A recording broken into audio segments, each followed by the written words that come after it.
This map is okay. I will be honest and say it's not really one of my favorites so far in the game. I don't know, I mean, I've said this 1,000 times out of the hundreds of maps I've played for Wolfenstein, like, I get it. It's very challenging at times to make just a basic three-dimensional, first-person shooter video game challenging for sure. And sometimes, you're going to have to repeat some patterns. Sometimes you're going to have some, levels look like you just didn't really put too much effort into making. This one feels like one of them. I don't know. Like there's not as many rooms in this map, but it looks like it's a bunch of smaller. Here's the thing. It's not a smaller map, but it seems smaller because there's not as many rooms to venture through. So it's not as difficult to really get lost, I feel.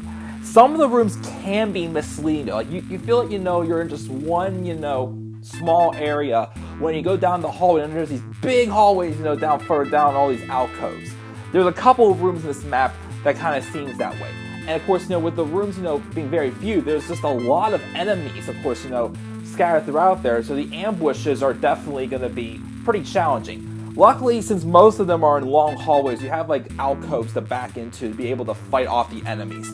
And the health and ammo seem pretty steady, I feel, throughout most of this map.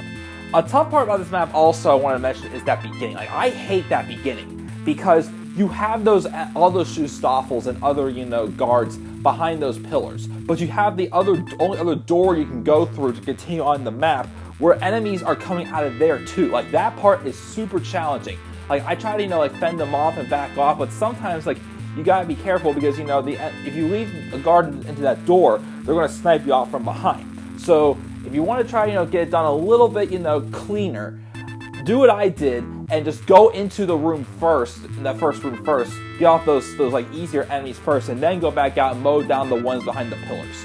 Because, they're not going to be able to venture out far into the other rooms since there's enemies blocking those doors to get out, but it will be an easier battle once you get to that portion. But yeah, again, not one of my favorite maps. It's okay, though. Move on now to floor 10 in the next video, which looks like it's going to be harder, so I feel this, for sure, is going to be time where the game's going to get a lot tougher and a lot more time consuming. I'll see you guys in floor 10. Till then, I am the Club of the Man, 1993.